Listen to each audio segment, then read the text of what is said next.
Good morning, good afternoon, good evening, and welcome to the 60th episode of the new Untouchables. Time is flying when you're swimming in an ocean of madness, and this week is no exception. Maybe this is the pinnacle of what we've experienced so far. To introduce the group initially, we are recording this, by the way, on Friday, February 27th, 2026. And to my immediate left is June Carbone, the Rabina Chair of Law, Science, and Technology at the University of Minnesota. Below her is William K. Black, the oracle of all things white collar fraud, but criminology, economics, the law, and plans to get us around the madness that we're in the midst of. Also at the University of Minnesota, I should add. To I always get confused when I say this because on my screen it always looks different than when I record it later. But to Bill's immediate right is Lewis Clark, the executive director of the Government Accountability Project. And then below, I have Mark Dann, the proprietor of Dan Law, but the former Attorney General of the state of Ohio. And we'll get this unbelievable dialogue started as we normally do. I'm going to share my screen just to kind of set the tone of what we're looking at headlines wise. And immediately on the New York Times front page this afternoon, one of the big things that everybody's talking about, and I'm just going to mention it in passing, but Trump orders the government to stop using the Anthropic after Pentagon standoff. A lot of strange things happening in airspace around the country and certainly revealing some pretty terrifying things. But of course, just slightly underneath that, maybe the testimony a lot of us were waiting for and very curious to see what would shape up. But so far, it seems somewhat reminiscent of the past several decades. Former President Bill Clinton says he did nothing wrong in the Epstein Inquiry Commission deposition. And of course, his wife, Hillary Rodham Clinton, appeared for 7 hours in front of the commission yesterday. And we'll get into all of those elements. But I also wanted to share here lower, I thought that it was important for us to consider. Actually, I've got it on the next page here. My apologies. I'll do it this way. Yesterday, we saw a pivot from Netflix to obviously, less, I was about to say Les Moonves, but um, uh, all things the Paramount deal with Warner Brothers. And Larry Ellison is who I'm trying to think of, and this mammoth media consolidation potentially. And it says here on the front page of the New York Times that David Zaslav was critical in putting that piece together. And it looks to me like he's pretty happy about the deal that might be coming down the pike.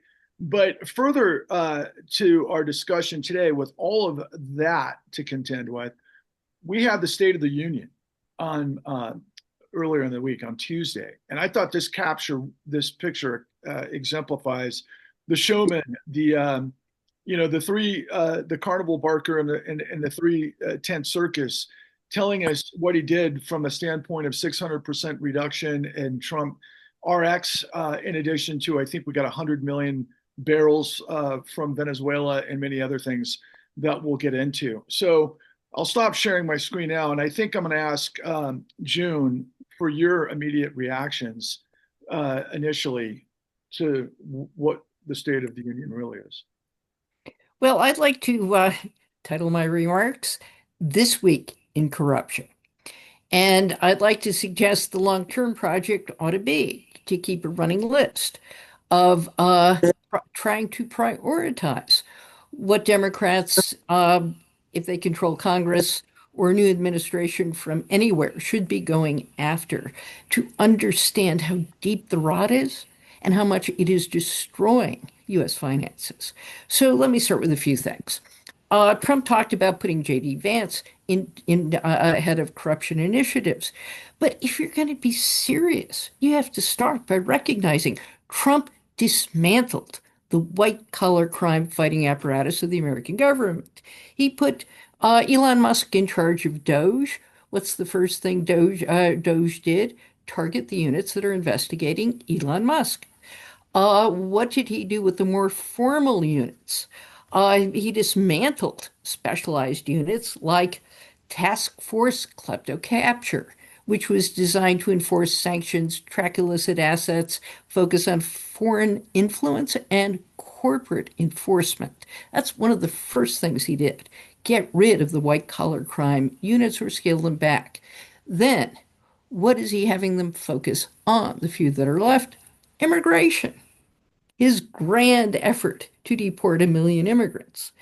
Um, if you simply were to take a look, my guess is we will have a list by the end of the year um, that says the IRS recovered millions, maybe hundreds of millions, maybe more, less in the way of back taxes than they have in prior years, particularly when you look at oligarchs. So the first thing to focus on is not what corruption he's going after, but what corruption he's not going after, including his own.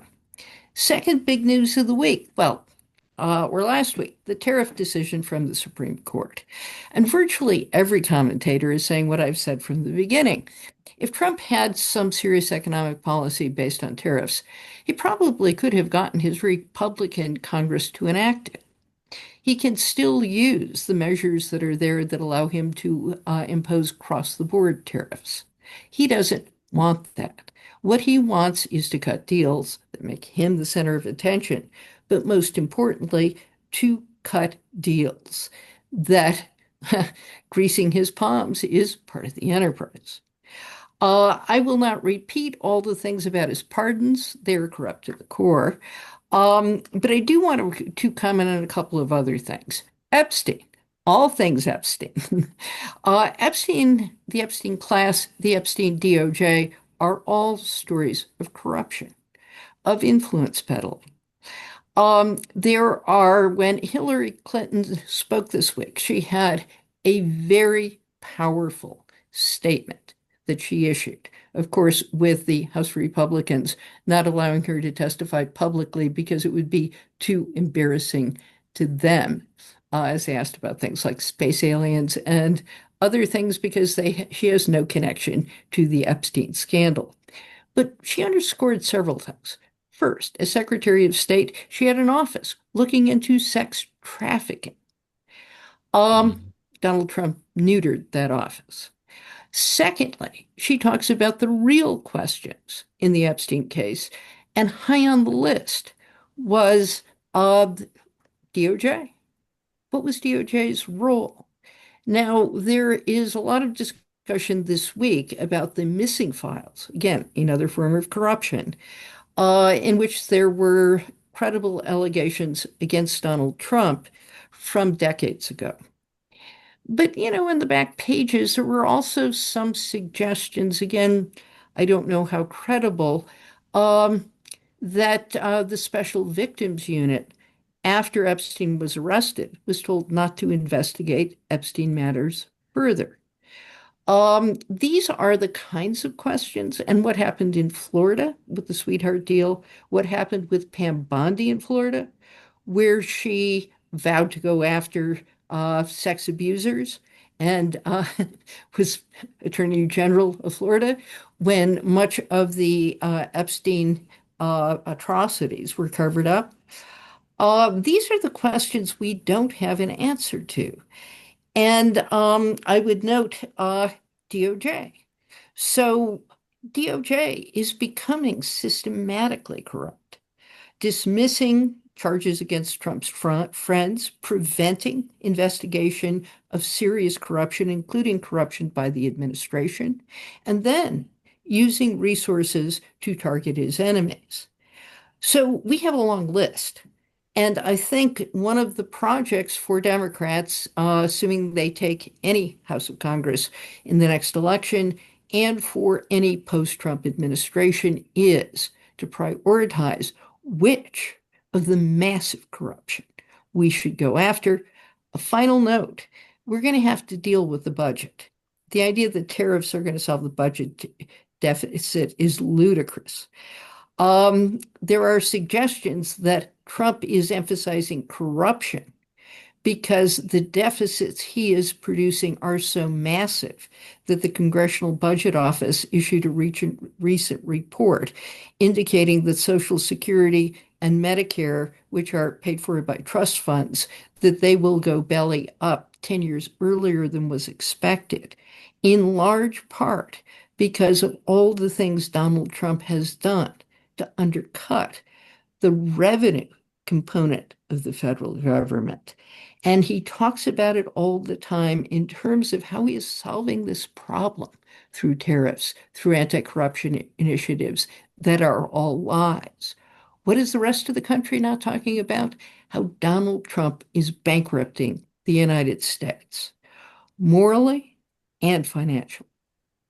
Wow. And welcome, Paul. Paul Pelletier, ladies and gentlemen, just a quick introduction. He's frozen on my screen, and hopefully you can hear me, Paul. But Paul is the veteran of the Department of Justice, and as well as being in private practice and also an adjunct professor at George Washington University. I'll circle back to you momentarily, Paul, but I want to open up, Bill, off the heels of what June just revealed. My goodness, when I was watching the State of the Union on Tuesday, in addition, in the context of what June's talking about, which is decades in the making, and what you've taught us so poetically and intimately across the board for what you've been in the midst of for many, many, many years, decades. And here we are at this point where we have the face of corruption in the State of the Union saying he was going to wage a war on fraud.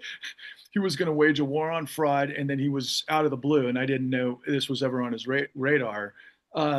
Prevent or put a new bill in play to prevent those in Congress from insider trading. Wonder if you might pick up on that first and then go wherever we should go. So it both redefines the old joke, what does chutzpah mean? You murder your parents and then you call for mercy from the judge on the basis of the fact that you're an orphan, right? That's the classic joke. But now the joke is the most corrupt president in American history, maybe the most corrupt person in American history, is running on a ticket of he's the anti-corruption guy. And who are the corrupt people? Well, that's them foreigners, and in particular, dark-skinned foreigners, and from Minnesota, Somalis and such. So this would be the greatest political malpractice in history, and that Democrats are very capable of this kind of massive malpractice to allow the most corrupt president to brand himself as the anti-corruption guy, right? So you should take all kinds of significant corruption very seriously. You should have specialized task forces. At least 3 of us have been involved in this process, and we know how to succeed. We also know how to run real hearings, as opposed to these farces that the Republicans are doing, but also kind of farcical things often when the Democrats get to questioning. So it's not too soon to begin practicing the skill of a real cross-examination and adopting rules where you have counsel ask the question, counsel for both parties, overwhelmingly instead of the politicians asking the questions. Because when you get real skilled cross-examination, things are massively different in terms of the disclosures you get and the frauds and crimes and perjury that you reveal. So the Democrats, as a whole, need to adopt an anti-corruption agenda and live it. And one of the own goals, famously by Pelosi, was saying, no, we should be able to get confidential information in briefings that are non-public information that is market sensitive, and we should be allowed to have our spouses trade in the period when we have this confidential information. And lo and behold, 3 statistics show that the spousal trades are way more profitable than normal trades. Who'd have thunk it, right? And so there was a proposal for Democrats to ban this. And Pelosi said, no, our families should be allowed to take advantage of the advantages of capitalism in America. All right. That's morally obtuse, stupid, and such, but it's political malpractice.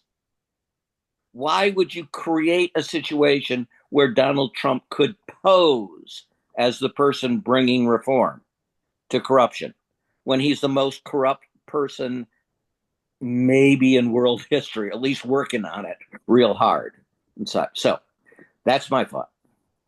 Well, Mark, I can't help in terms of what Bill was laying out in terms of the questioning. I mean, like I mentioned to you last week, I saw 4.5 hours, and I still have to get through the last hour of this deposition with Lex Wessner. And I'm nowhere near your expertise, but I knew he had contradicted himself many, many, many times. And it was also crystal clear that they didn't even come to the deposition with even public information that all of us could really put him on the hot spot, right? So today we had former President Clinton say, "I know nothing." Sounded familiar to Lewinsky Gate. I had no sexual relations with that woman. But the bottom line is that, in addition to all this stuff, I just got to implant this because it's just entered my head. But, at least we forget through Clinton, i.e., in the Lewinsky scandal, none other than Kenneth Starr was obviously the prosecutor for the Republicans. And then ultimately, we see Kenneth Starr later appear as a defense attorney for Jeffrey Epstein, among other things. How are you responding to all of this stuff, including what you saw in the State of the Union? Well, let me correct one thing you just said. Ken Starr was the prosecutor for the United States of America, not the Republicans in the Clinton, because we didn't. First of all, it was never any different. No more than James Comey was the prosecutor for the United States of America in his investigation of as a special prosecutor of Donald Trump. And I think we've got to be really diligent in making sure that we understand what that is. And that's why it would make the most sense when they're doing these congressional investigations to have the staff counsel conduct those cross examinations, because it is as while grandstanding is fun. Members of Congress simply don't have the time to do the preparation that's necessary to do a proper cross-examination of anybody. And even the brightest and the best, this situation, this investigation, whether people of a certain class were treated differently than the rest of us in a criminal investigation, is serious business, and it ought to be thoroughly investigated. And nobody's doing it justice. The Democrats aren't doing it justice. The Republicans aren't doing it justice. The only guy doing his job apparently at the Les Wexner deposition was, of course, Wexner's lawyer, who told him that he would fucking kill him if he continued to answer questions in more than 5 words.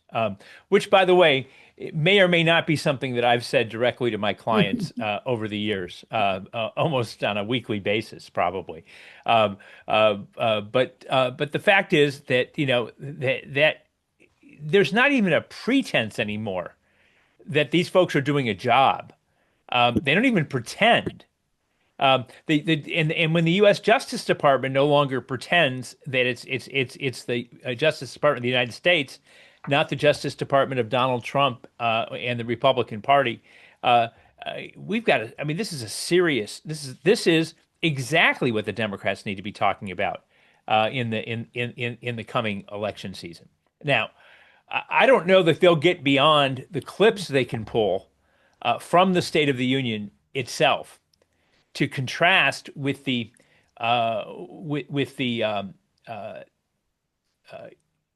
inaccuracies, but more important, the literal contradictions. And I mean, talk about leading with your chin. the best issue the Democrats have going into the midterm elections is the corruption of Donald Trump, his children, his family, and others. And he has now made that issue front and center in the campaign. And take, it won't take long. And honestly, you don't even have to customize these commercials, except to have the paid for by change district to district, because this election is fully a referendum on Trump. I'm hosting a fundraiser for a congressional candidate running against Trump in a couple of weeks, and I was reluctant to even put the candidate's name on it, because the motivation that people have to contribute to congressional campaigns in America has everything to do with Donald Trump and very little to do with whoever's running for those offices. Unfortunately, my friend Ed Fitzgerald will be a great congressman, and so we'll get our chance, and he's getting to run against a real Trump, somebody from the Trump White House, Max Miller, who was a White House staffer for Donald Trump. Who was elected to Congress last cycle, but I think we have a legitimate chance of unseating. But that campaign is about that, because the corruption that Donald Trump has committed is provable and demonstrable and understandable. It's quid pro quos. It's money. It's buying Bitcoin for a pardon. It is not hidden. It does not require the skills of a Bill Black or a Paul Pelletier to investigate and prosecute. Even bad lawyers can prosecute those cases, and he has laid it all out for us. So I think this was a particularly good week for the Democrats. We may want to get to it a little later in the conversation, because I don't want to completely change the topic. But let's not lose track of what this dispute between the Trump administration and Anthropic is all about. Because it's all about the use of Anthropic to spy on us, to process our data, to steal our data, and to use it against us, and it has nothing to do with anything else other than the now apparently revealed and transparent intention of the Trump administration to turn AI on the American public itself. And this may be, perhaps, of all the scary developments that have taken place in the last year, this may be the scariest.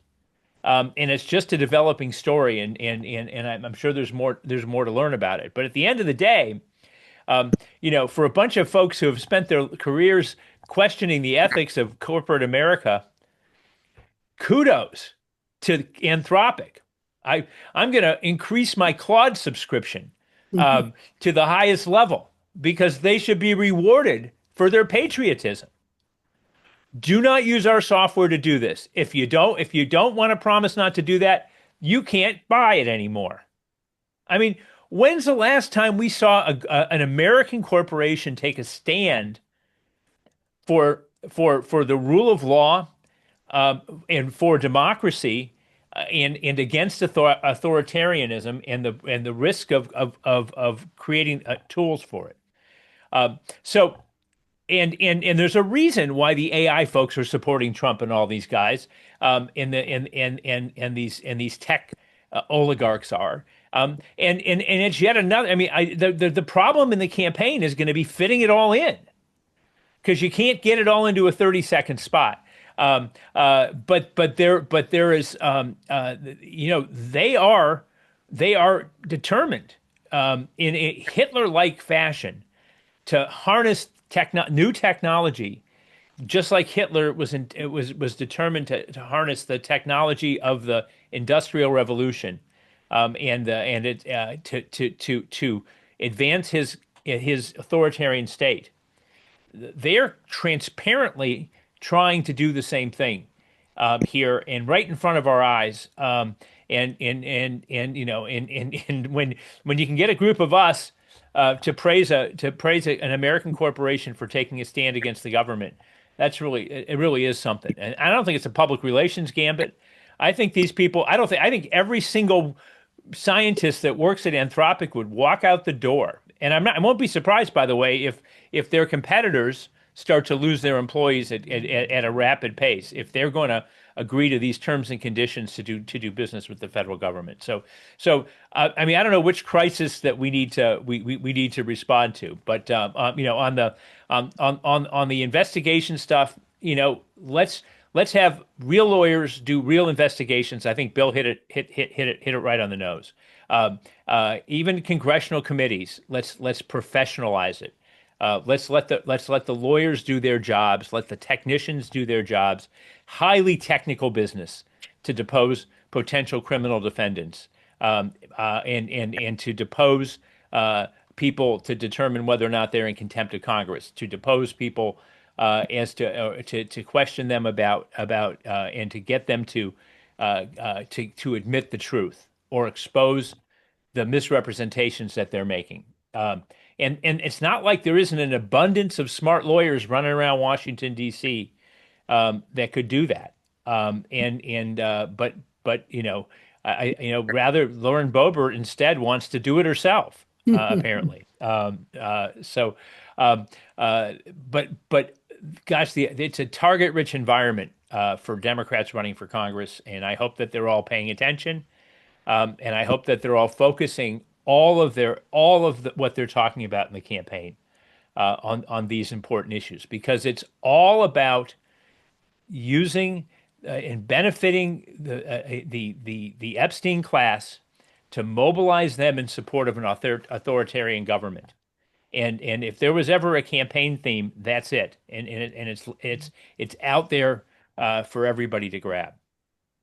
Wow, and no, I've never seen that, and thank you for that clarification. Because when I read the front page of the New York Times on this issue with Anthropic, I didn't realize. I mean, what if all of the tall building law firm attorneys refuse to do what we've seen over the course of last year, right? I mean, let's hope that becomes contagious, right? And again, Yes. you guys have been calling this for the whole time, and I want to turn this obviously to you, Lewis. I couldn't help but think during the layout of the People's State of the Union that Ro Khanna and Massey and others were standing side by side, and of course Chuck Schumer side by side with the Epstein victims. But when we first started your involvement with the new Untouchables, I mean, you guys had cases where you were dealing with what none of the mainstream media was covering, which was there were 327 children that were about to be deported, I believe, to, I want to say it was Guatemala. I got that right. Good. Thank you. It was several months ago. But, they were every bit as involved with networks of sex trafficking and horrific things. And these are huge, sizable, kind of global, stories that didn't have shall we say, a space to find oxygen because of all of the other stuff that continues to go on. What are your thoughts as it relates to obviously your expertise and whistleblowers and all of the things that are happening with the testimony and the corruption and where it all fits and how the American people can reorient to find the stories that we have to be able to rise above the madness of the lies and the misinformation? Well, yeah, there's a lot on our plate right now to talk about, but to go to the hearings and the investigations, I mean, I think the model that I don't know if we all agree on this, but I think the model for how to do a congressional investigation really is the January 6th, committee examining that, and where they. I think of all the witnesses, I think almost every witness, if not all the witnesses, were actually Republicans, and it was a bipartisan commission as well. And that's the model where you did really have the investigation going on with staff. So, essentially mostly attorneys, I'm sure, asking the questions. And then, of course, at some point, some of those people were public in terms of being asked questions. But basically, it was that kind of work. And I think that that's the kind of investigations that we really need to be talking about. And I think we will be talking about them next year, almost for sure, if not before. And in the meantime, I think we all have to be prepared for each one of these scandals that, as you well recognize, they're headlines for a week or two until someone gets blown out of the water in the Caribbean or something else, or, we bomb a country, or, in Nigeria or Iran, perhaps in the future. But at any rate, there's always an ability that we've noticed in this administration of changing the subject every 2 or 3 weeks away from something else they don't want to talk about. And but we hold on to those stories, we hold on to that evidence because there's going to be plenty of time in the future for this to be examined in more detail and also continuing investigation until that time. So we're not, certainly in our organization, we're not taking anything off the top line concern. And that includes things like in Los Angeles, they were surveilling protesters, in an absolutely illegal manner. So therefore, obviously, we have to be concerned about there being, the government having having AI at hand to enhance their own investigative efforts, to investigate people who are nothing more than protesters and are not engaged in any form of violence whatsoever. In addition, for example, our Social Security Administration case, which our client revealed that 500 million Social Security files or Social Security numbers and the files behind those numbers were essentially put into the cloud in taking it away from the administrators at the Social Security Administration. We don't know what happened really there and what got downloaded in illegal fashion or not. But we also know that there was an agreement to send this information over to a voter suppression group, and there's I guess the Social Security Administration is saying that that there was an agreement, but it wasn't fulfilled. We don't know that. That needs to be investigated. But that's really taking everyone's data and giving it over to a voter suppression group. And that got a headline for, a week or two. And, these are important, I guess, investigations that will be continuing, and there needs to be a reckoning around them. Paul, June started off before you hopped on. She introduced her insight into this week in corruption. And I found that fascinating from the perspective that, I'd love to get, some of your incredible wit as it related to the State of the Union. But of course, what followed was the Democratic response from someone I believe you actually have a relationship with, let alone, being from the same state and part of the her election. Abigail Spanberger had responded with with really kind of the nuts and bolts of what you've been talking about the American people are mostly interested in, which are the kitchen table issues, i.e., the affordability crisis. That's what she led in with. And of course, then dovetailed into the lies of the administration. But Mark and everybody else here has set the table, and we've talked about it forever. It's kind of like a chicken and the egg thing. Is it corruption, or is it what Abigail Spanberger had responded with? Well, I think that I've said this before, and I think that while corruption resonates with people, it takes a backseat to kitchen table issues. And I think that a person's wallet, particularly in this economy, is what's going to turn at least the midterm elections around. Because I think ICE, and I think corruption, because ICE is part of the corruption scandal, that everybody's been talking about. Corruption as June said, corruption encompasses a lot of things, right? And I think that people see. I think that what people are seeing is all of what we're talking about, but what's resonating with them first is their pocketbook, but second, how this corruption is influencing that, right? Mhm. So I think that I think what I'd like to say first of all is that I agree that over the next 2 years, like Bill and Mark have said, and everybody on this call, is it's going to be, assuming we take back the House, it's going to be the congressional hearings that are going to sort of adjust for that corruption, because I don't think the Department of Justice can be counted on to do that at all, right? But I also want to also say that, so I was in Miami yesterday, and the front page of the Miami Herald talked about how Epstein corrupted the Department of Justice, right? And it gave this big story about what it did in South Florida to corrupt the Department of Justice.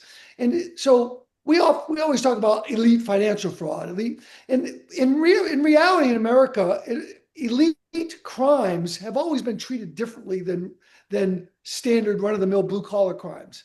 And when you see how Epstein corrupted everybody throughout the justice system, you wonder why. I mean, he corrupted Matt Menchel, the prosecutor, one of the actual prosecutors. They became friends and went out to dinner after he was convicted. Excuse me, after he was convicted for these crimes, and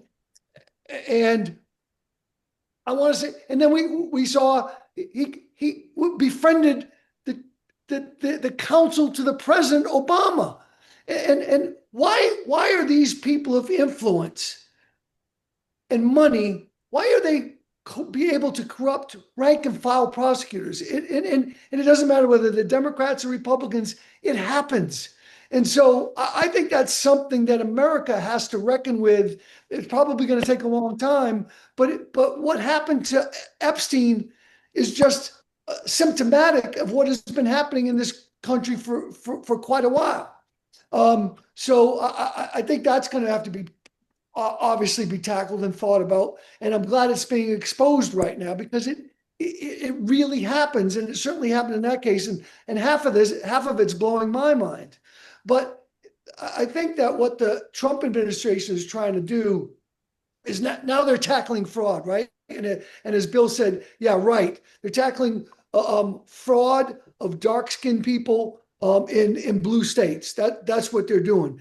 And the reality is, if you want to tackle fraud, we all on this call know how to do it. We've talked about that for years now on the concerted effort that it takes for every piece of the machinery to work together to do it. And we know how to do that. And certainly they're not going to do it. The Department of Justice is not going to do it. The Vice President's not going to do it. It's not going to happen. And we all know that. But we also should be mindful of how Trump is decimating the morale and the ability of federal agencies to actually do their job. We saw a whistleblower last week from the Department of Homeland Security who talked about how they've been halving the training, halving it. So in other words, they used to get 700 hours of training before they would be put out on the streets to deal with people. Now they've cut that in half, and we know it's probably a lot more than that, right? So they are actively disabling agencies from being able to do their job. And when you see Kash Patel going to Italy to watch a hockey game, the agents are furious, right? Real agents are furious. And they don't even have the planes to do their job, to respond to the most recent crisis. So they are disabling law enforcement. And I want to go back to the fact that I don't think over the next 3 years, while Trump's president, that law enforcement is going to be capable of dealing with these crises. So I want to end where I began, which is it's going to take Congress to hold these hearings over the next 2 or 3 years to at least start to ferret this corruption out. And I think the Democrats are capable of doing it. Whether they'll do is a different matter. Well, if they watch Yeah. the new one, go ahead. I'm sorry, Lewis. Well, I was just going to say, I think too, I think it's important to understand that the affordability and the rich having their own legal system, legal exoneration system, and also for the billionaires to essentially be a complete, be able to have carte blanche to run their scams and line their pockets and get the contracts. I mean, I think it's, if you can't afford a house until you're in the 40s, and then you watch and you see how these people are dealt with and what kind of advantages they have, I think that feeds into the affordability issue. Well said. Also, just as a little comment too on, I forgot to mention the Guatemalan children. What happened there is government data indicated that some of those children they were suspected of having been trafficked, and yet the administration knew that. I don't know at what level, but the administration knew that and was sending those kids back. And they had been neglected, and they had been physically neglected as well as emotionally neglected, and they were being sent back into that circumstance, which was absolutely against the law for this government to send children back into that situation when their own data indicated that these people would go right back to what they experienced before they came to this country. Right. Don't follow what we say, watch what we do. And unless you were able to bring that to the fore, we wouldn't have a clue. June, your colleagues have been reiterating what you have been saying from the very beginning, especially as it relates to the oligarchical class, the robber barons, everything that Bill has, made front and center. And yet I watched yesterday Chuck Schumer, of course, insert himself into the Epstein victims, of which he's been there the whole time. I mean, I'm thinking to myself, where was his courage, several administrations ago? But, hey, we're in 2026, so I guess we deal with it at the moment, right? But the long and the short of it is, I just wanted to share this as you maybe give us some closing comments coming out of this. Let's take a quick look at see who has faced fallout from the Epstein files, as printed by the New York Times, and it takes foreign politics and business, academia, U.S. politics, and the law.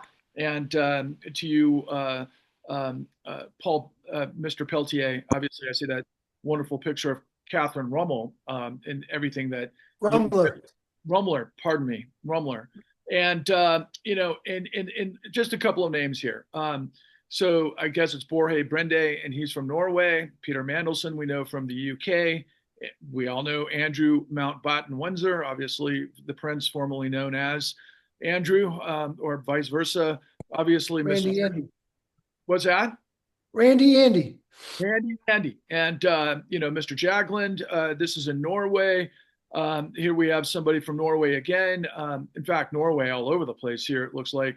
And I could go on and on and on. I guess I've made my point that.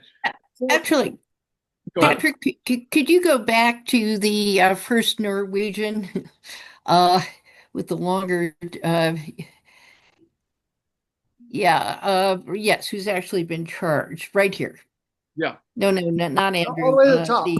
All the way to the top. Oh, there he is. Yeah. Oh, I wanted. Yep. So I'm sorry, Patrick, are you done? I just didn't want to lose this. Well, no, I'm done. Go ahead, please. I think Torglin is who you were referring to, it looks like. Yes. Here's one of the things I want to emphasize, and I would love for those of you who've done criminal prosecutions to come in on this. There is this fantasy that we're going to have a whole series of prosecutions, or could have a whole series of prosecutions for underage sex. That's very unlikely. When you look at the most effective prosecutions, so what was Andrew charged with? He was charged with forwarding to Jeffrey Epstein by email information about his agenda, which is classified, the equivalent of classified, I don't know if classified is the right word, but confidential information within the British government he had no business releasing to outsiders. That's a slam dunk case. You have the email, the information was sent to Epstein. It is illegal to disclose that information. The person who was the ambassador to the United States, who they're going after now, bigger fish actually, is also guilty of misuse of public office. I wanted the Norwegian because I want to emphasize he has been criminally indicted. What is he being criminally indicted for? Misuse of an official position. This involves gifts, and you've gone through it too quickly. I was trying to say what else. These are not necessarily sex crimes. When you then look at sex crimes, the office Maureen Comey was headed in the Southern District, these are cases that are hard to bring. Her office was involved in the sex trafficking case against P. Sean Diddy Combs. He was acquitted of most of the charges, including the most serious ones, and convicted of some relatively minor things. When you look at the history of the Me Too movement, take Bill Cosby. Cosby had there were women who had been abused by Bill Cosby for years. It got attention. There was a prosecution only after Me Too erupted. Then they could get a conviction, and his conviction is overturned on appeal. Harvey Weinstein, there is so much, and the juries are willing to convict, but the New York Court of Appeals overturned one of his convictions in New York. These are very hard cases to bring. The cases to bring that are easier are, for example, with Donald Trump, the documents case in Mar-a-Lago is a slam dunk case. And New York, for all that he has gone after the Manhattan DA's office and the New York Attorney General for having the effrontery to investigate him for anything. The New York Court of Appeals still reduced the civil judgment against him in the fraud case, though it did not overturn the judgment. These are hard cases to bring. And the way you bring people down is you have to hold the public with the conviction these are wrongful acts, horrific acts. But most of the people on the list resigned because the mere association with Epstein is toxic today. It wasn't earlier. And if we want to go after people, and this is Donald Trump's genius, is he took the fact that the Manhattan DA's office went after him for hush money to a porn star instead of going after him for massive criminal conspiracies and the Jan 6th insurrection. He turned that to his advantage. What you have is when you start thinking of this, not as individual acts, not as selected people who consorted with Jeffrey Epstein in sordid ways, you're never going to get those convictions, but rather as a system of a corrupt enterprise. And there are two halves to it. Combat sex trafficking. Now you've got to look at what's going on in Guatemala. You've got to look at the office they dismantled in the State Department. You've got to look at the fact that somebody apparently, and again, I don't have the details, told the Special Investigations Unit or Special Victims Unit to hold off investigating certain kinds of things. You have to systematically empower the prosecutors. But the second part is you have to be willing to say, this is an Epstein class that is corrupt to the core. So the latest, corruption of today, I didn't talk about it at the beginning, is Elon Musk has 90 companies incorporated in Texas. Virtually everything Elon Musk touches is corrupt. Why? Because he doesn't believe in the law. So he's been the subject of innumerable securities investigations. The advantage of going to Texas is it's much harder to bring shareholder security suits against him that would empower private actors to look into his businesses. But once you start seeing the Epstein class as corrupt not just because they may have had sex at Epstein's estate, for most of the men mentioned, we don't know that they did. But rather that Epstein is the center and almost the definition of a corrupt class, I guarantee you the people who are Epstein's closest buds are guilty of financial crimes, are guilty probably of cheating on their income tax returns, are guilty of other things because the mindset is the mindset. We are above the law. We don't have to play by the rules of mere mortals. And unless you delegitimize that, and you only do that by taking down the oligarchs, if you have people who are worth $600 billion, yeah, they can buy off prosecutors, they can buy off juries, they can hire legally a flanks of officials who will be like Michael Cohen and threaten the people bringing cases against him. And for the people who can't be threatened, just bury them in so much adverse political influence.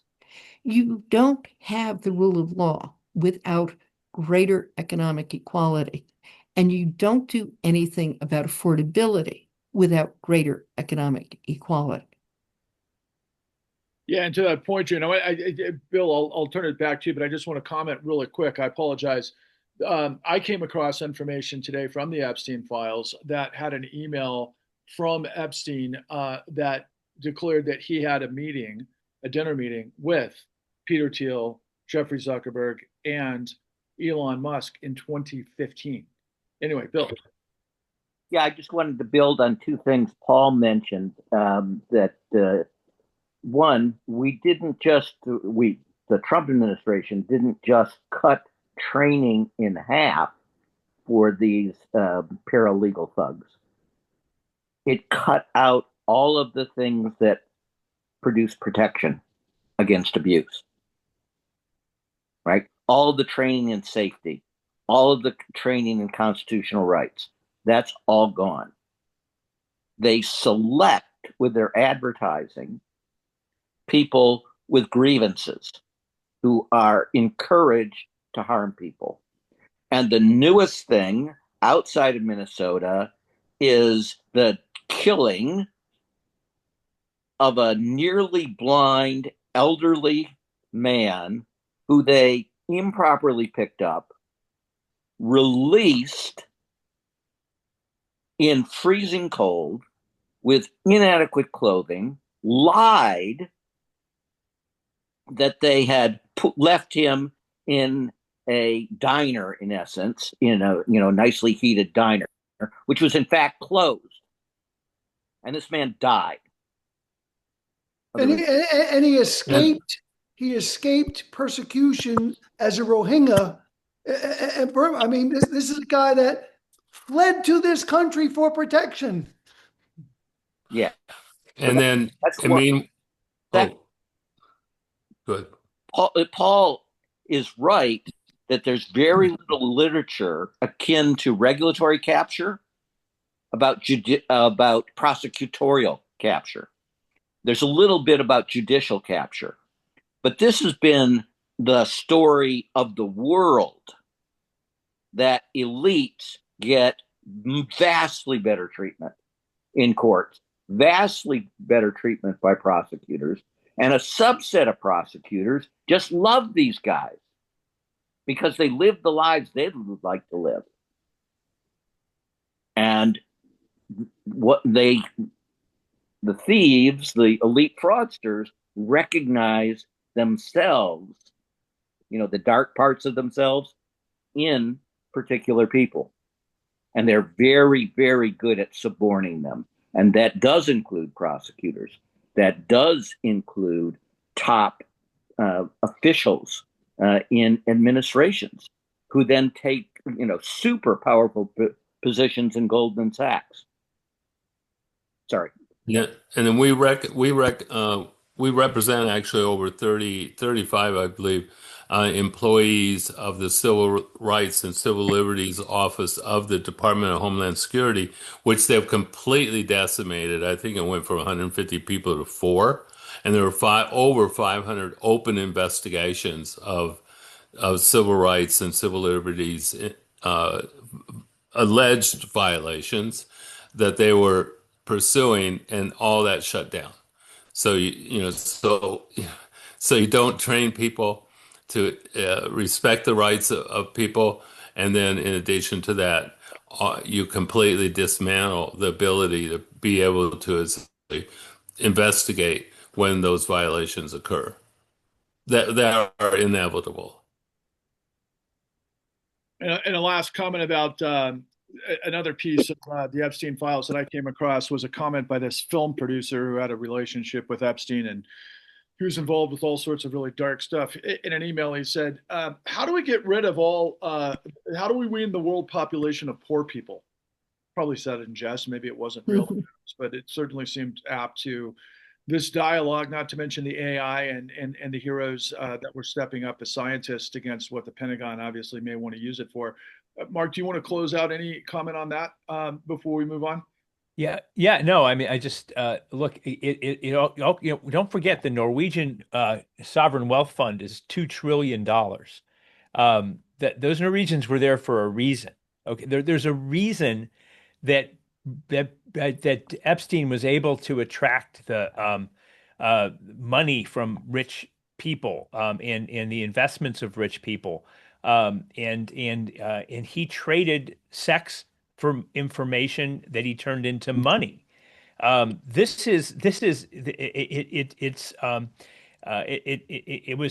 brilliant in its diabolical nature, but all of this stuff was going on. People were trading in blackmail and information about these using the oldest game in the book, the honeypot trick. And get these guys in bed with a 14-year-old, and all of a sudden, all the secrets of England, all the secrets of Norway, and what their next investment moves are going to be, is in your hands. So why does Les Wexner hire an uneducated physics teacher to be his primary financial advisor? Because he knew how to leverage inside information. That made Les Wexner and others of his ilk richer, and it's scary. But that's where this went. The sex is the part that people want to talk about. But this at the end of the day, this is no different than more the manipulation of the mortgage market. This is all about the money. And that's where the Congress ought to be following the money, and it's all about rich people enriching themselves, and with absolutely zero standards of what they have to do and who they have to exploit in order to get there. And this is maybe this is just but one example of what we've seen. Right. Well, and then news is Norway's sovereign wealth fund is considered the best in the world. And what the sovereign wealth funds close to Trump are like. Right.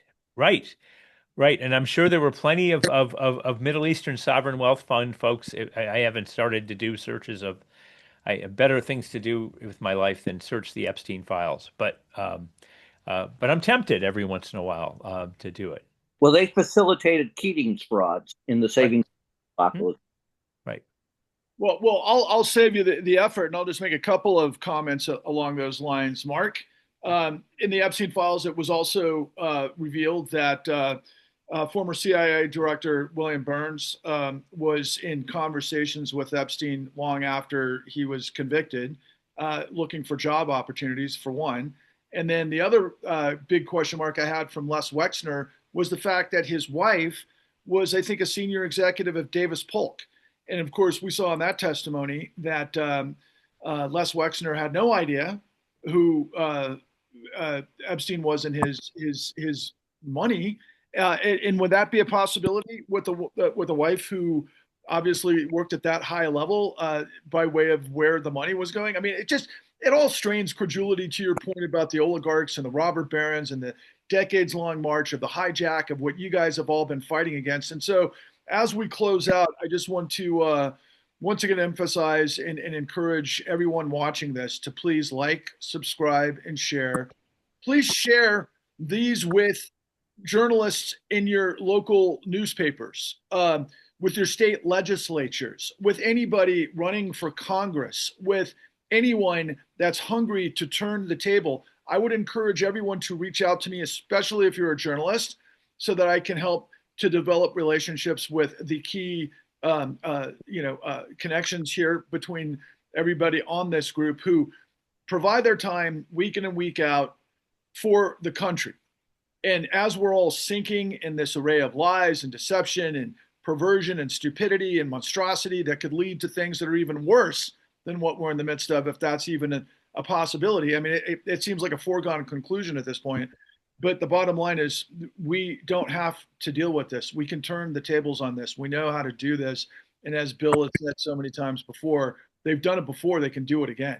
And we know they know how to do it. And I'm just fortunate enough to be in the mix to bring these unbelievable people to your space every which way. So please like, subscribe, and share. Please check out thenewuntouchables.com. Please check out thecleannewdeal.org. And then on behalf of the New Untouchables, my name is Patrick Lovell, and we'll look forward to seeing you guys next time. Thank you, everyone, for appearing, and all the best to you all. We'll take care. Bye now.